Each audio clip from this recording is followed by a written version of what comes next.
Hello दोस्तों, मैं हूं सनी जैन और मैं वेलकम करता हूं अपने चैप्टर 2 में। मैराथन सीरीज़ है हमारी सीए फाउंडेशन पेपर 4 की और इसके अंदर हम 3 इम्पोर्टेंट टॉपिक हम कवर करने जा रहे हैं, जिसके अंदर हम बात कर रहे हैं डिमांड की, जिसके अंदर हम बात कर रहे हैं सप्लाई की और एक इसके अंदर सबसे इम्पोर्टेंट चैप्टर जो हम पढ़ेंगे दैट इज़ कंज्यूमर बिहेवियर।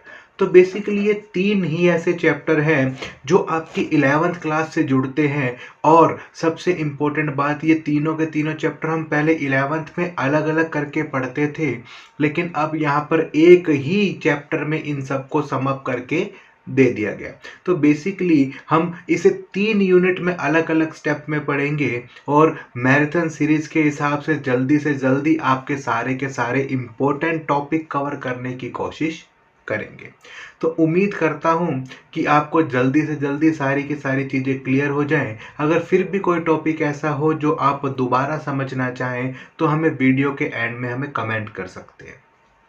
तो इसके अंदर हम सबसे पहले यूनिट 1 जो हम कंसीडर करने जा रहे हैं that is law of demand and elasticity of demand. तो अगर हम इसका चार्ट देखें कि भाई हम इसके अंदर क्या क्या चीज़ें पढ़ेंगे, तो देखिए इसके अंदर सबसे पहले हमारा जो मेन फोकस है वो डिमांड पर है। तो डिमांड में हम डिमांड फोरकास्टिंग की बातें करने वाले हैं, डिटर्मिनेंट्स की, लॉ ऑफ डिमांड की, डिमांड शेड्यूल, डिमांड कर्व की। उसके बाद इलास्टिसिटी भी हमने इसी चैप्टर में मर्ज कर दी है। अब अगर 11th क्लास की बात करें तो हम इनके लिए 2 अलग अलग चैप्टर पढ़ते थे, थ्योरी ऑफ डिमांड और इलास्टिसिटी ऑफ डिमांड।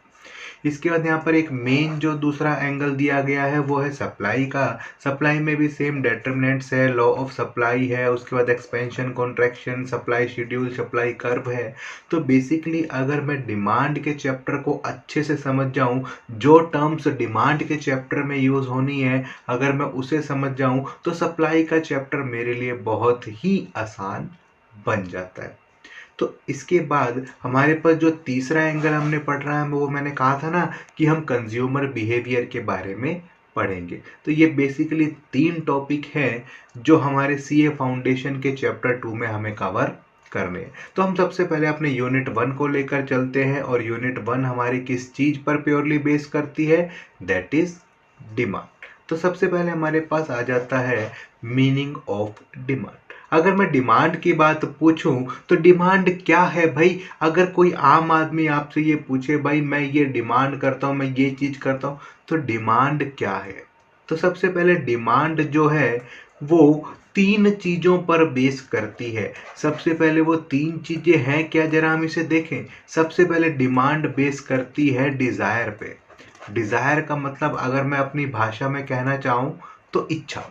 इच्छा मतलब किसी भी चीज को लेने का मन होना, जरूरत होना, नीड होना, दैट इज माई डिजायर। तो सबसे पहले डिमांड होने के लिए एक डिजायर होना, इच्छा होना जरूरी है। मन में किसी चीज को खरीदने की फीलिंग होना वो बहुत जरूरी है।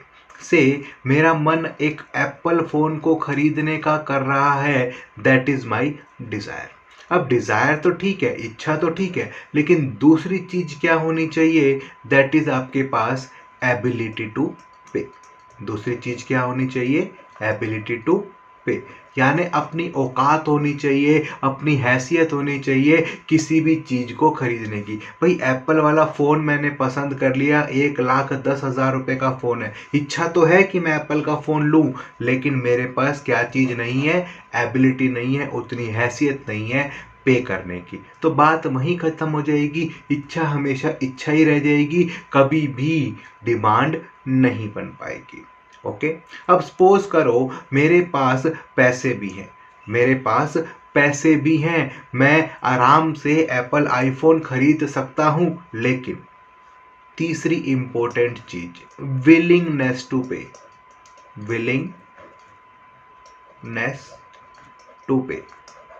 मेरे पास पैसे भी हैं और मैं उसे खर्च भी करना चाहता हूं भाई, तभी डिजायर जो है वो डिमांड बनेगी। अब इसका मतलब क्या है, मैं एप्पल आईफोन लेना चाहता हूं, उसके बाद मेरे पास औकात भी है, मेरे पास पैसे भी हैं, लेकिन मेरा खर्च करने का मन नहीं है, विलिंगनेस टू पे नहीं है, तो डिजायर हमेशा डिजायर ही रह जाएगी। और अगर मैंने उस पैसों को खर्च भी कर दिया तो डिजायर क्या हो जाएगी, डिजायर आपके डिमांड में कन्वर्ट हो जाएगी। तो बेसिकली डिमांड को पूरा करने के लिए जो 3 फैक्टर हैं, that is desire, ability to pay and willingness to pay. उसके बाद अगर मैं बात करूं तो डिमांड को हम किस किस बेसिस पर स्टडी करते हैं, तो डिमांड को स्टडी करने के लिए हम सबसे पहले क्वांटिटी को स्टडी करते हैं। भाई क्वांटिटी का मतलब कितने सामान आपने खरीदा। दूसरा जो इम्पोर्टेंट फैक्टर है दैट इज प्राइस को हम यहाँ पर कंसीडर करते हैं, किस कीमत पर कितनी क्वांटिटी खरीदी। और तीसरा इम्पोर्टेंट फैक्टर है मेरे पास टाइम। तो बेसिकली ये 3 ही चीज़ों के बेसिस पर हम डिमांड को स्टडी करते हैं। तो जब भी आप डिमांड की डेफिनेशन को देखोगे, जब भी आप डिमांड की डेफिनेशन को स्टडी करने की कोशिश करोगे तो किस तरीके से उसकी डिमांड आएगी हम वो देखते हैं। तो देखो क्या लिखता है, demand refers to different quantity of अ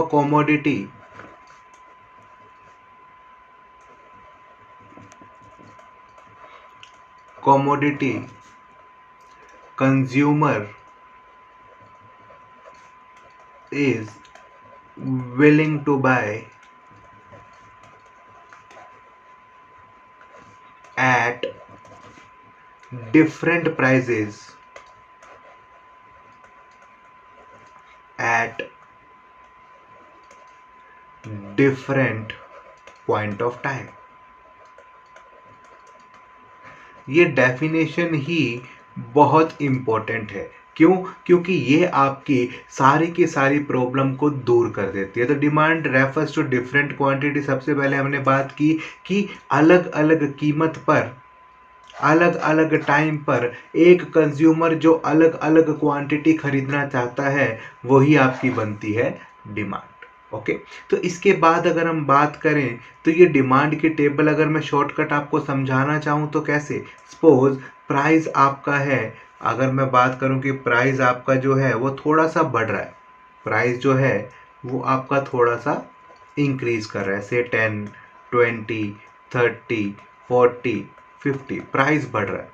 अगर चीज़ें महंगी होती जाएगी तो क्या मैं क्वांटिटी ज़्यादा खरीदूंगा या कम खरीदूंगा? तो सिंपल सी बात है भाई, चीज़ महंगी होगी तो मैं कम खरीदूंगा। तो 10 रुपये में अगर 500 पीस खरीद रहा था तो 20 हुई तो 400 खरीद रहा हूँ, फिर 300 खरीद रहा हूँ, फिर 200 खरीद रहा हूँ, फिर 100 खरीद रहा हूँ। तो प्राइस जैसे जैसे इंक्रीज करता जाएगा वैसे वैसे मैं चीज़ों की क्वांटिटी को कम करता जाऊंगा। तो जब भी मैं बात कर रहा हूँ तो देखो इसके अंदर हमने क्या बात करी कि अलग अलग कीमत पर जब मैं अलग अलग क्वांटिटी को खरीदने की बातें कर रहा हूँ तब वो आपकी डिमांड बन जाती है। अब इसी के अंदर एक इम्पोर्टेंट कंसेप्ट आ जाता है दैट इज क्वांटिटी डिमांडेड का। तो क्वांटिटी डिमांडेड क्या होगी, एक पर्टिकुलर कीमत पर, एक पर्टिकुलर कीमत का मतलब क्या, इस पूरी की पूरी टेबल को मैंने छोड़ दिया और जब मैं आपसे सिर्फ ये पूछता हूँ भाई आपने 30 रुपए के अंदर कितनी क्वांटिटी खरीदी, तो आपका जवाब क्या होगा, जी मैंने 300 क्वांटिटी खरीदी। तो दैट मीन्स ये क्या है, जब एक पर्टिकुलर कीमत पर जब आप एक पर्टिकुलर क्वांटिटी खरीदते हो एक पर्टिकुलर पॉइंट ऑफ टाइम पर, तब वो आपका बन जाता है क्वांटिटी डिमांडेड। यही बहुत इंपॉर्टेंट कंसेप्ट है। डिमांड पूरा का पूरा टेबल की बातें करेगा, अलग अलग प्राइजेस की बातें करेगा, लेकिन क्वांटिटी डिमांडेड जो है वो एक पर्टिकुलर प्राइस की बात करेगा। ये चीज मुझे यहाँ पर समझने की जरूरत है। ओके, इसके बाद हम पढ़ते हैं व्हाट डेटरमाइंस डिमांड। ये बहुत इंपॉर्टेंट है, लेकिन इससे पहले मैं आपको 2 कंसेप्ट और समझाना चाहूँगा जो इस चैप्टर में बाद में है, लेकिन हमें किसी भी चीज़ को समझने से पहले उसकी नॉलेज चाहिए। अगर हम इस टेबल की बातें करें, अगर हम इस टेबल की बातें करें जो आपको प्राइस और क्वांटिटी का रिलेशन दिखा रही है, इसे हम कहते हैं डिमांड शेड्यूल। यानी कि शेड्यूल का मतलब होता है टेबल। ओके, तो डिमांड शेड्यूल को मतलब अपनी भाषा में अगर हिंदी में कहूँ तो डिमांड की टेबल, यानी कि वो टेबल जो प्राइस और क्वांटिटी का रिलेशन दिखा रही है। एक कस्टमर अलग अलग कीमत पर जो सामान खरीद रहा है उसकी टेबल को जब हम बनाते हैं that is demand table.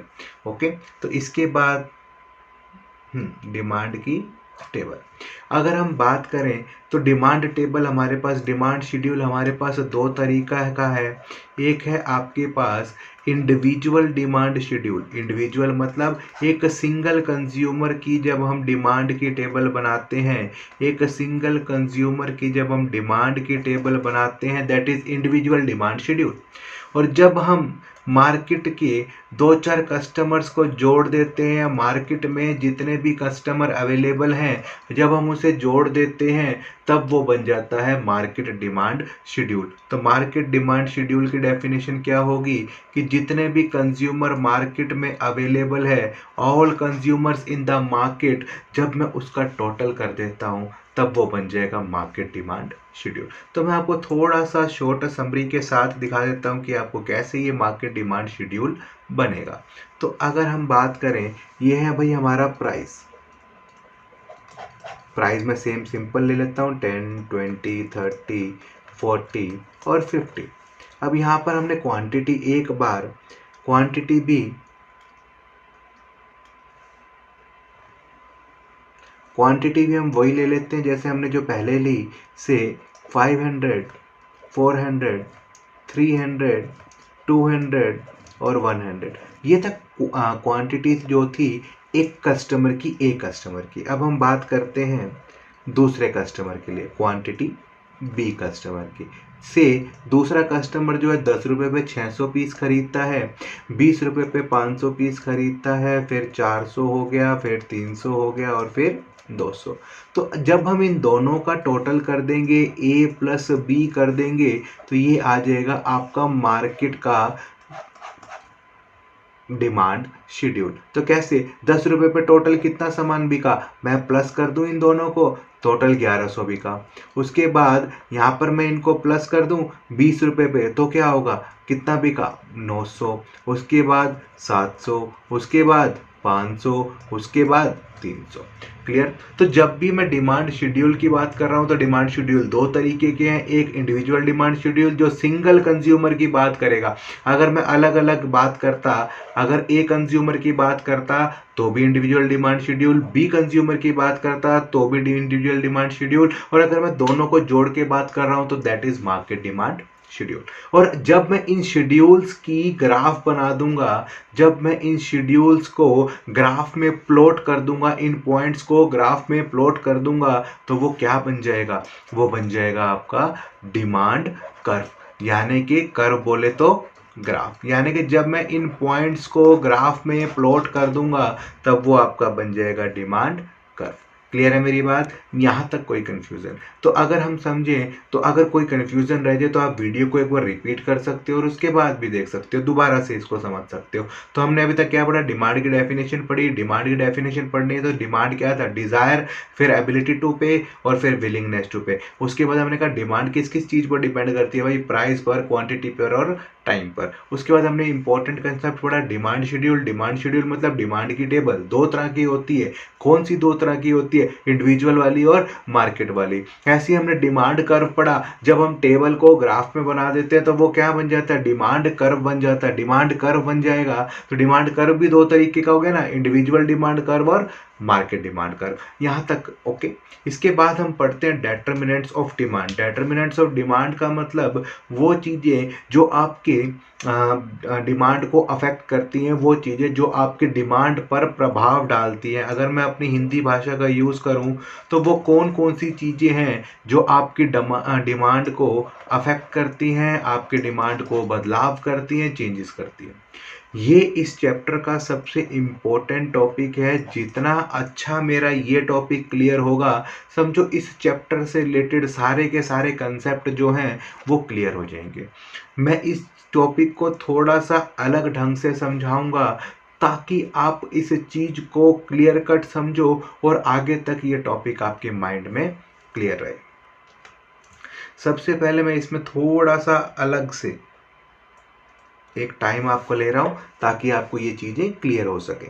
Okay, तो मैं इसमें यहाँ बीच में डिवाइडिंग लाइन लगा देता हूँ। सबसे पहले हम यहाँ पर बात करते हैं प्राइस ऑफ ऑन कमोडिटी। मैं सबसे पहले बात कर रहा हूँ प्राइस ऑफ ऑन कमोडिटी की। प्राइस ऑफ ऑन कमोडिटी का मतलब यानी कि मेरी कमोडिटी की कीमत। तो यानी कि अगर मेरी कमोडिटी महंगी हो जाएगी, से मैं कोई सामान खरीदने गया, से मैं पेप्सी खरीदने गया, से मैं पेप्सी की बोतल खरीदने गया जो कि पहले मुझे 30 रुपीज़ में मिल जाती थी, लेकिन अब वो बोतल मुझे 40 रुपीज़ में मिल रही है, उसका प्राइस बढ़ गया। तो मेरी डिमांड जो है वो कम होगी या ज़्यादा? तो मेरी सिंपल सा लॉजिक है, अगर मैं 30 रुपये के अंदर पहले 500 बॉटल्स खरीदता था, तो 400 होने के 40 होने के बाद मैं ऑटोमेटिकली उसकी बॉटल्स को खरीदना कम कर दूंगा। ऐसा क्यों? क्योंकि चीज़ महंगी हो जाएगी तो उसकी डिमांड कम हो जाएगी। तो प्राइसेस ज़्यादा हो जाएंगे तो उसकी डिमांड कम हो जाएगी। लेकिन जब भी हम प्राइस ऑफ ऑन कमोडिटी को स्टडी करेंगे तो हम अदर फैक्टर्स को स्टडी नहीं करेंगे। अदर फैक्टर्स को हम यहाँ पर क्या रखेंगे? कांस्टेंट। अब भाई ये अदर फैक्टर्स कौन से? अदर फैक्टर्स को हम बाद में पढ़ेंगे। सबसे पहले हमने क्या पढ़ा? Price of on commodity. मेरी कमोडिटी का प्राइस ज़्यादा, उसकी डिमांड कम। और ऐसे ही इसका रिवर्स भी होगा। प्राइस कम तो डिमांड ज़्यादा। तो प्राइस कम हो गया तो डिमांड ज़्यादा, यानी कमोडिटी सस्ती हो गई तो मेरी चीज़ की डिमांड जो है वो बढ़ जाएगी। क्लियर है मेरी बात? यहाँ तक कोई कन्फ्यूज़न? अब हम पढ़ते हैं बाकी फैक्टर्स। तो सबसे पहले आपके पास दूसरा फैक्टर आ जाएगा price of related goods. Price of related goods, इसकी थ्योरी की एक्सप्लेनेशन हम बाद में पढ़ेंगे। अगर आपने ये मेरे से यहीं पर ही समझ लिया तो थ्योरी आपके लिए कोई ज़्यादा मुश्किल चीज़ नहीं रहेगी। तो प्राइस ऑफ रिलेटेड गुड्स के अंदर हम दो तरह के गुड्स पढ़ते हैं। रिलेटेड गुड्स का मतलब क्या? मेरे सामान से मिलते जुलते गुड्स। अब जैसे मैं पेप्सी बात कर रहा हूँ तो पेप्सी से मिलती जुलती आइटम कौन सी? जैसे कोक। तो मेरे पास दो तरह के गुड्स होते हैं रिलेटेड गुड में, सब्स्टिट्यूट गुड्स और दूसरे गुड्स हैं आपके पास कॉम्प्लीमेंट्री। ओके, तो सब्स्टिट्यूट गुड्स की हम बात करें, सब्स्टिट्यूट गुड्स की अगर हम बात करें, ठीक है, तो हम यहाँ पर क्या लिखें? सबसे पहले हम यहाँ पर लिखेंगे प्राइस लिखेंगे तो क्या होगा? यहाँ पर हम लिखेंगे पेप्सी और हम यहाँ पर लिखेंगे कोक। दोनों एक दूसरे के सब्स्टिट्यूट गुड है। सब्स्टिट्यूट गुड्स का मतलब क्या हुआ? सब्स्टिट्यूट गुड्स का मतलब वो है वो गुड्स जो एक दूसरे के स्थान पर यूज हो सकते हैं। अगर भाई मैं दुकान पर गया, पेप्सी नहीं मिली तो मैंने कहा कोक दे दे भाई। ओके, तो पेप्सी और कोक वो जो एक दूसरे के स्थान पर यूज हो सकते हैं। से पेप्सी की बोतल थी 30 रुपीज़ की, अभी भी वो 30 रुपीज़ की ही है, लेकिन कोक की बोतल पहले 30 रुपए की थी, अब 40 रुपए की होगी। तो क्या पीना पसंद करोगे भाई? पेप्सी पियोगे या नहीं पियोगे? तो इससे मुझे क्या चीज़ पता लगी कि अगर सब्स्टिट्यूट गुड्स का प्राइस बढ़ गया, अगर सब्स्टिट्यूट गुड्स का प्राइस बढ़ गया, कोक महंगी हो गई, तो लोग कोक नहीं पिएंगे। कोक वाले कस्टमर कहाँ पर शिफ्ट होना शुरू हो जाएंगे? वो आपकी पेप्सी पर शिफ्ट होना शुरू हो जाएंगे और पेप्सी की डिमांड बढ़ जाएगी। तो इसका सिंपल लॉजिक है भाई, कोक महंगी, सब्स्टिट्यूट गुड्स का प्राइस ज़्यादा तो मेरी डिमांड ज़्यादा। और ऐसे ही सब्स्टिट्यूट गुड्स का प्राइस अगर कम हो जाए, से कोक की बोतल जो है, अगर मैं आपसे ये कहूँ कि भाई कोक की बोतल जो है वो 30 रुपए की जगह 20 रुपए की रहेगी, उसका प्राइस कम हो गया, तो जो लोग पहले पेप्सी पी रहे थे वो अब क्या करेंगे? वो कहाँ पर शिफ्ट हो जाएंगे? वो कोक की तरफ शिफ्ट हो जाएंगे। तो इसीलिए उसकी डिमांड कम हो जाएगी। तो यानी कि सब्स्टिट्यूट गुड्स से मुझे क्या पता लगा? सब्स्टिट्यूट गुड्स का प्राइस ज़्यादा, मेरी डिमांड ज़्यादा। सब्स्टिट्यूट गुड्स का प्राइस कम, मेरी डिमांड कम। बिल्कुल ठीक। ओके, इसके बाद हमारे पास आ जाता है कॉम्प्लीमेंट्री गुड्स। कॉम्प्लीमेंट्री गुड्स होते हैं जो कंबाइन होकर एक दूसरे के साथ मिलकर मेरे एक डिमांड को पूरा करते हैं। भाई सिंपल सा लॉजिक है, कार और पेट्रोल। पेट्रोल। अगर भाई मुझे सपोज करो कहीं घूमने जाना है तो कार है और पेट्रोल नहीं है तब भी कार वेस्ट है, और पेट्रोल है और कार नहीं है तब भी वेस्ट है। तो इसीलिए कॉम्प्लीमेंट्री गुड्स जब दोनों मिलेंगे तभी मेरी एक विश पूरी होगी। तो इसीलिए लिखता है कि अगर सपोज पेट्रोल का प्राइस ज़्यादा तो कार की डिमांड क्या हो जाएगी, कम हो जाएगी ना भाई। पेट्रोल महंगा हो जाएगा तो लोग कार चलाना कम कर देंगे। और ऐसे ही अगर पेट्रोल का प्राइस कम तो कार की डिमांड ज़्यादा। तो इनके अंदर नेगेटिव रिलेशन दिखाई दे रहा है। नेगेटिव रिलेशन का मतलब क्या, दोनों अपोजिट डायरेक्शन में भाग रहे हैं। एक अगर उत्तर है तो दूसरा दक्षिण है।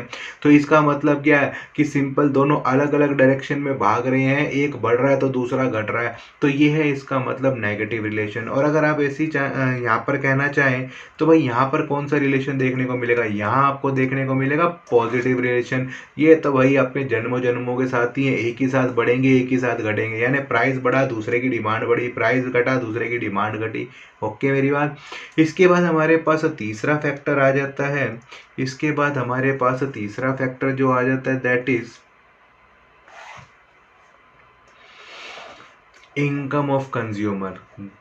Income of consumer. अभी आप ये मत सोचना कि आदि मैंने जगह खराब कर रहा हूँ, मैं ऐसे जगह खराब नहीं कर रहा। अभी भी इसका एक लॉजिक है जो मैं आपको बाद में समझाऊंगा ताकि आपको फट से ये चीज़ क्लियर हो जाए। तो इनकम ऑफ कंज्यूमर की बातें क्या कहता है, इनकम ऑफ कंज्यूमर में हम दो चीज़ों को स्टडी करते हैं भाई, दैट इज़ नॉर्मल गुड्स और दूसरा है आपके पास इन्फीरियर गुड्स। नॉर्मल गुड्स आपके नॉर्मल क्वालिटी के गुड्स हो सकते हैं और इन्फीरियर गुड्स आप कह सकते हो हल्की क्वालिटी के गुड्स।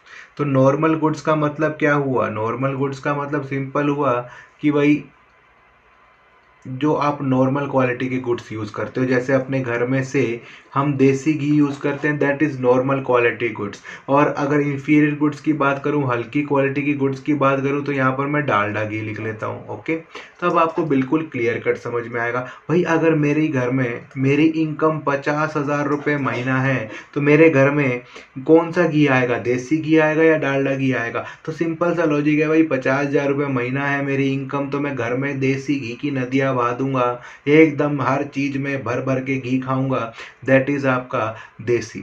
तो इसका मतलब क्या है, अगर मेरी इनकम ज़्यादा तो नॉर्मल गुड्स की डिमांड ज़्यादा। क्या मैं घर में डालडा घी लाऊंगा क्या, नहीं। तो इसका मतलब क्या, अगर मेरी इनकम ज़्यादा तो इंफीरियर गुड्स की डिमांड कम। भाई लॉकडाउन में सपोज करो मेरी जॉब चली गई और मैं अब कोई छोटी मोटी 10,000 रुपये की जॉब कर रहा हूँ, तो अब क्या होगा, अब सिनेरियो पलट जाएगा। अब मेरी इनकम कम तो नॉर्मल गुड्स की डिमांड कम। डन मेरी बात। और ऐसे ही अगर मेरी इनकम कम तो अब मैं क्या यूज़ करूँगा, घर में ज़्यादा क्या लेके आऊँगा, डालडा घी लेके आऊँगा ना, हल्की क्वालिटी की गुड्स लेकर आऊँगा ना, यही है इसका मतलब। तो वो कहता है कि इनकम ऑफ कंज्यूमर का मतलब इनकम कितने पैसे एक कंज्यूमर कमाता है। अगर उसकी इनकम ज़्यादा तो नॉर्मल गुड्स की डिमांड ज़्यादा, अगर उसकी इनकम कम तो नॉर्मल गुड्स की डिमांड कम। ओके, ये आपके पास हो गया। इन्फीरियर गुड्स में इसका रिवर्स है, इनकम ज़्यादा होगी, मैं 50,000 कमा रहा हूँ तो घर में हल्की क्वालिटी की गुड्स नहीं लाऊंगा। और ऐसे ही मैं अगर मेरी इनकम या जॉब चली जाएगी, इनकम कम हो जाएगी, तो इन्फीरियर गुड्स की डिमांड बढ़ जाएगी। इसके बाद आपके पास नेक्स्ट पॉइंट जो आ जाता है दैट इज़ आपका taste and preference. Taste and preference, taste और प्रेफरेंस का मतलब अगर हम स्टडी करने की कोशिश करें, भाई टेस्ट और प्रेफरेंस का मतलब अगर मैं आपसे पूछूं तो कि ये क्या होगा, तो हम इसे सिंपल लेते हैं आजकल के टेस्ट के हिसाब से, फैशन के हिसाब से चीज़ें। अगर हम बात करें भाई फैशन, ठीक है, तो सिंपल है, एक लॉजिक है से एक वो बड़े बड़े टीवी आते थे, आपने देखे होंगे, वो बिल्कुल इनका जिनका पीछे से बॉक्स सा निकला रहता था, बड़े भारी भारी से टीवी।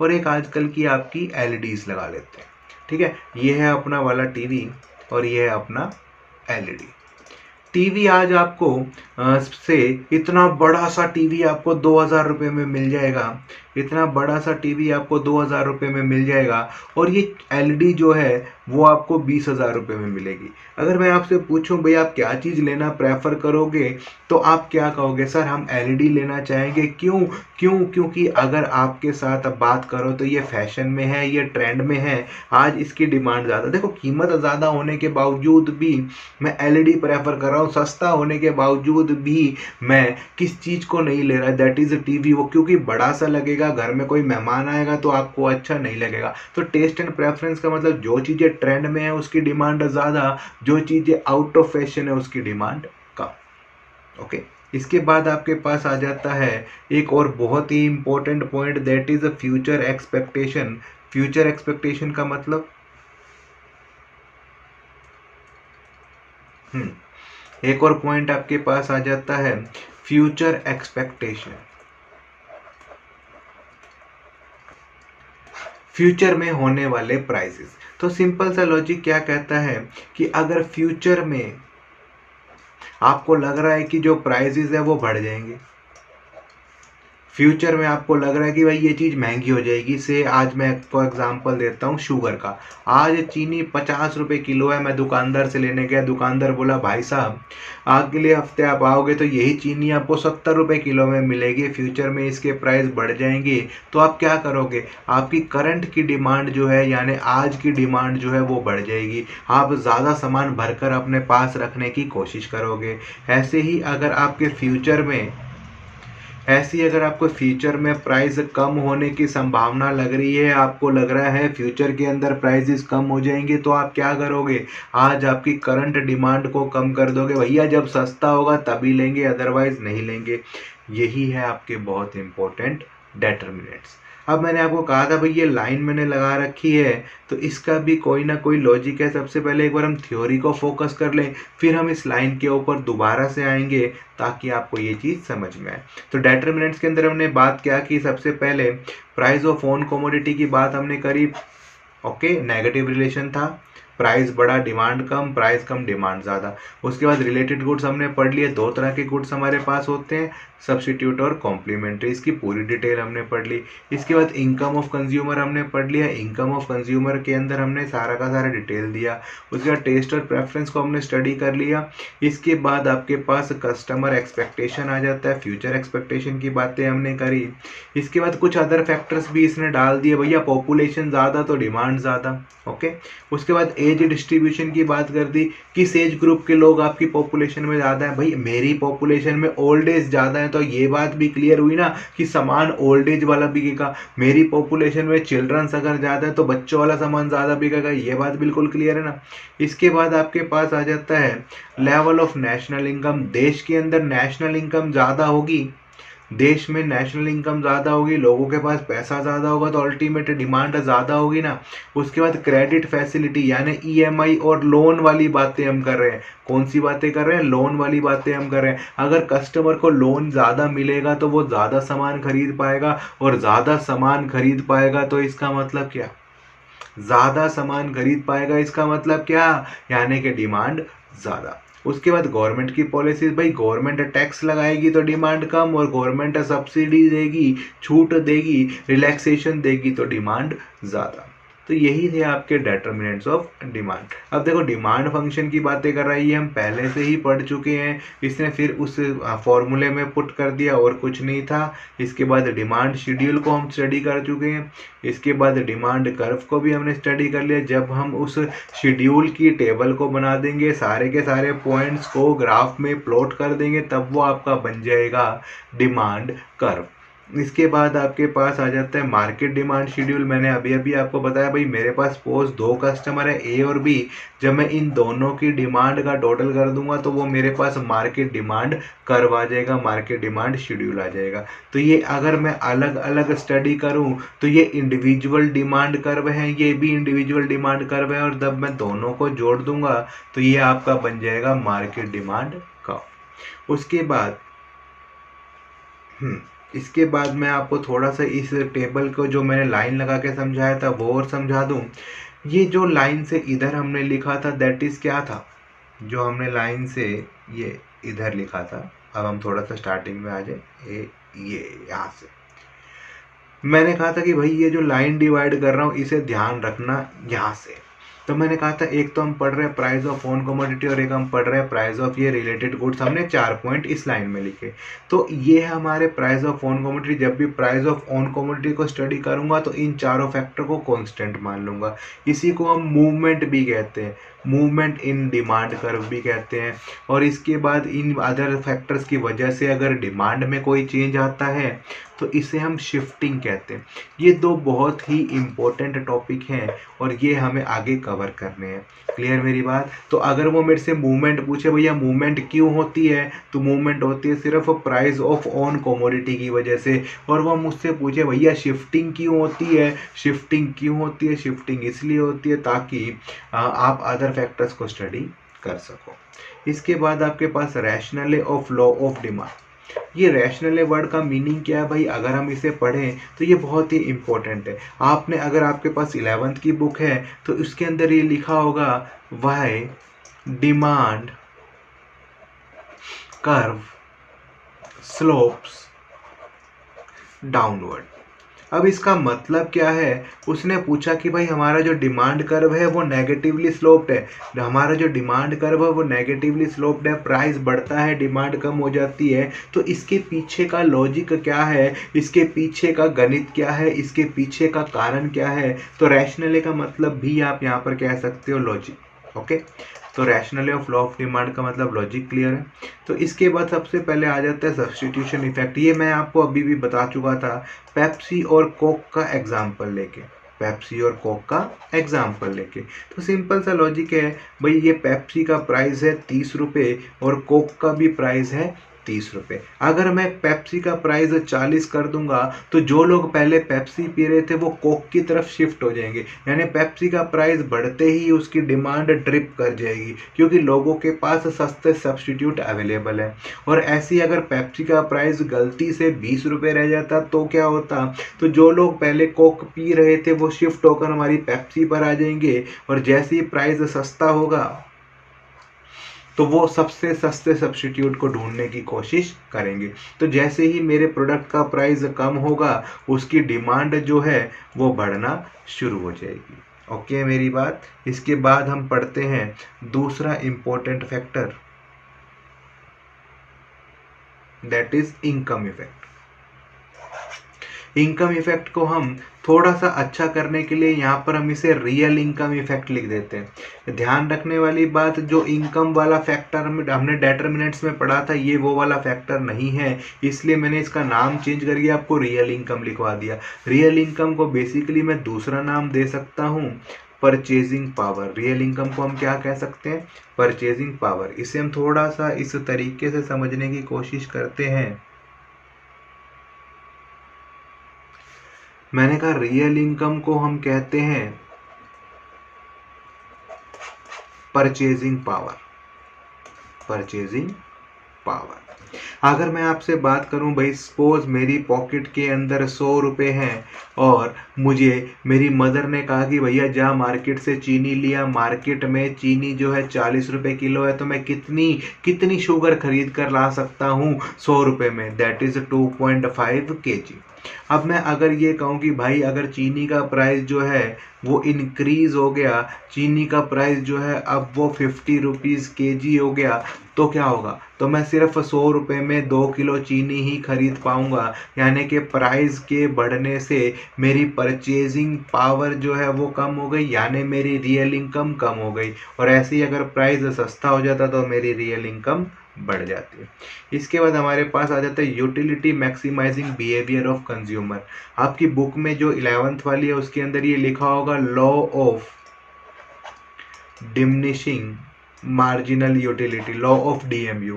क्या मतलब भाई, जिस चीज़ को मैं कंज्यूम करता चला जाऊंगा, जिस चीज़ को मैं खाता चला जाऊंगा, जिस चीज़ को मैं यूज़ करता चला जाऊंगा, उसकी मिलने वाली सेटिस्फेक्शन मेरे लिए कम होती चली जाएगी। और जब सेटिस्फेक्शन कम हो जाएगी तो भाई क्या मैं कीमत ज़्यादा दूंगा, कभी भी मैं ज़्यादा कीमत देने की कोशिश नहीं करूँगा। तो इसलिए जैसे जैसे मैं चीज़ों को कंज्यूम करता जाऊँगा सेटिस्फेक्शन कम होती जाएगी, तो हर बार मैं कम से कम कीमत पे करने की कोशिश करूंगा।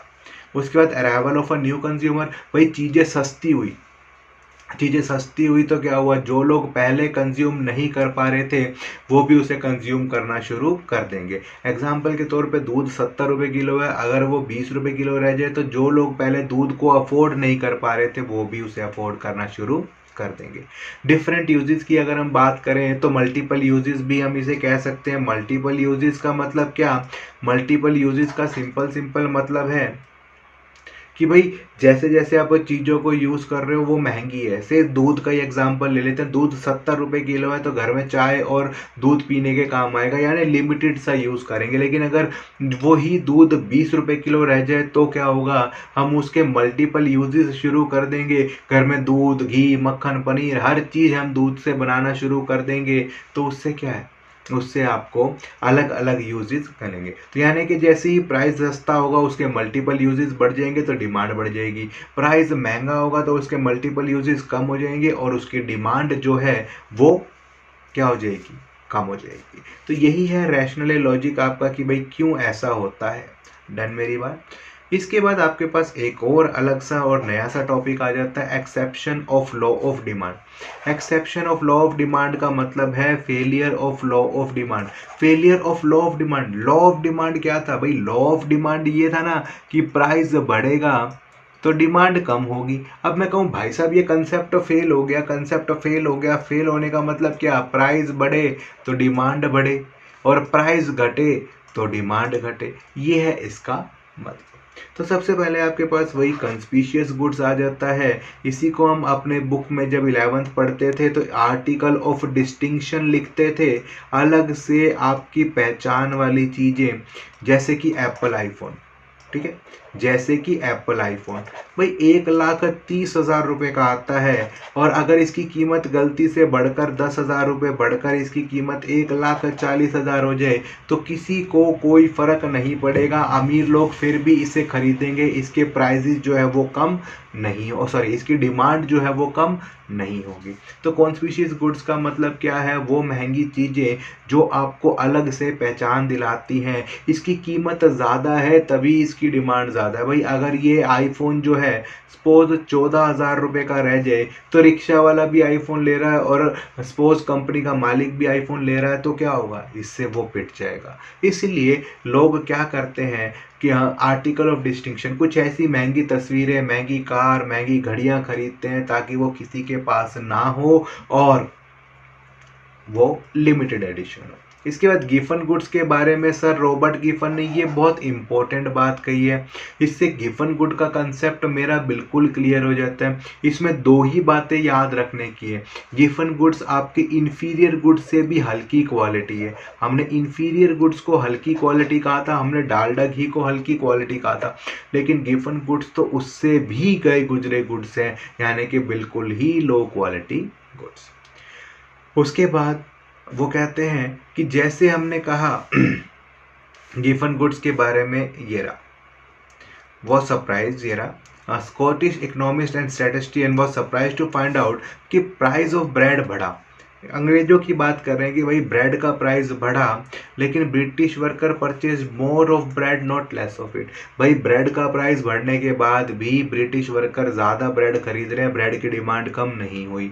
इसलिए ऐसा कहा गया क्योंकि भाई अमेरिका में हम जैसे हम यहाँ पर रोटी खाते हैं, अमेरिका में लोग ब्रेड खाते हैं तो उनके लिए वो चपाती जैसा है। तो ब्रेड जो है वो सबसे सस्ता फूड प्रोडक्ट था और इसका कोई क्लोज सब्स्टिट्यूट नहीं था। बाकी सारी फूड आइटम्स जो है वो 200-250 रुपये से शुरू होती थी। तो अगर मैंने कहा कि भाई 50 रुपये वाली चीज़ अगर 60 की हो गई, अब बीच में 140 रुपये का गैप है, लेकिन इस गैप को फिल करने के लिए कोई कमोडिटी है ही नहीं, कोई सब्स्टिट्यूट प्रोडक्ट है ही नहीं, तो क्या करना पड़ेगा? तो वो कहता है कि आप प्राइस बढ़ जाए या प्राइस कम हो जाए कोई फ़र्क नहीं पड़ेगा, अभी भी सबसे चीप सस्ती आइटम फूड की यही है, तो आपको यही लेना पड़ेगा। तो इसीलिए ये सबसे हल्की क्वालिटी गुड्स है, इसका मार्केट में कोई सब्स्टिट्यूट अवेलेबल नहीं है और सब्स्टिट्यूट अवेलेबल ना होने के कारण ही इसकी डिमांड ज़्यादा। तो यहाँ पर भी आपकी लॉ ऑफ डिमांड फेल हो जाती है। कॉन्स्पिशियस नेसेसिटीज़ की बात करें तो डेमोन्स्ट्रेशन इफेक्ट है, मैं सोसाइटी को देखकर अपनी डिमांड डिसाइड करता हूँ और यही सबसे बड़ी समस्या है। उसके बाद आपके पास आ जाता है फ्यूचर एक्सपेक्टेशन। फ्यूचर एक्सपेक्टेशन में अगर फ्यूचर में प्राइस आपको पता है बढ़ने वाले हैं और ज़्यादा बढ़ने वाले हैं, तो मैं आज ही खरीदना शुरू कर दूंगा। भाई सपोज करो, मैं एग्जांपल देता हूँ आपको, लॉकडाउन के टाइम पर मास्क का एग्जांपल देता हूँ। मास्क के एग्जांपल का मतलब क्या, मास्क के एग्जांपल देने से, जैसे सपोज मैं आज मार्केट से मास्क खरीदने गया, और मास्क की कीमत जो थी दैट इज़ 40 रुपीज़, और वो बढ़कर हो गई 50 रुपये।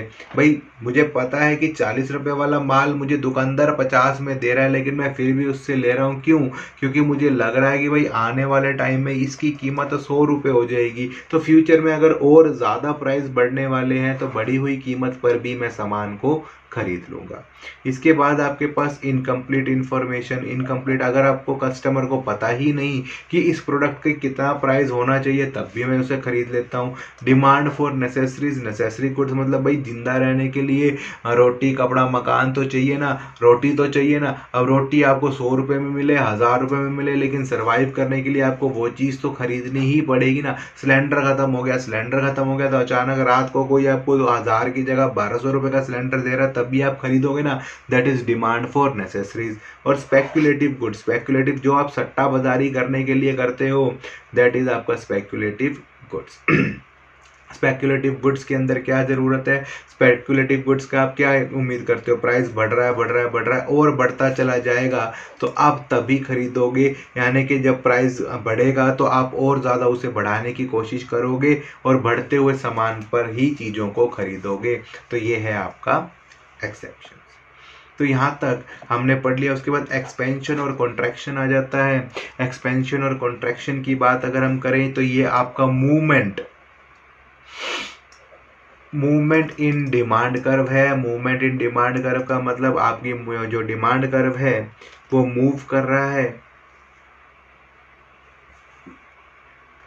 अब थोड़ा सा मूवमेंट को भी स्टडी कर ले।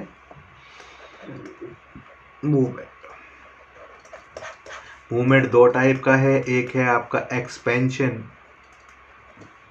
और एक है आपका कॉन्ट्रैक्शन। एक्सपेंशन का मतलब है डिमांड का बढ़ना। और डिमांड कैसे बढ़ेगी भाई, मैंने कहा था ना मूवमेंट प्राइस की वजह से होता है। तो प्राइस है और ये क्वांटिटी है। प्राइस था 10 रुपये, 10 से हो गया 5 रुपये, तो पहले मैं खरीदता था 100 पीस, अब मैं खरीद रहा हूँ 500 पीस। तो प्राइस के कम होने से जब डिमांड बढ़ रही है तो मैं इसे एक्सपेंशन कहता हूँ। और इसी के साथ साथ मैं यहीं पर ही इसका दूसरा वर्जन बना देता हूँ। कॉन्ट्रैक्शन में ये है आपका प्राइस, ये है आपकी क्वांटिटी। प्राइस 5 रुपये था तो मैं 500 पीस खरीद रहा था, प्राइस बढ़ गया 10 रुपये, तो अब मैं खरीद रहा हूँ 100 पीस। तो इसका मतलब हो गया क्या, नेगेटिव रिलेशन दिखाई दे रहा है। अगर मैं इसका डायग्राम बनाने की कोशिश करूँ तो कैसे बनेगा डायग्राम, प्राइस 10 रुपये था और मैं क्वांटिटी खरीद रहा हूँ 100 रुपये।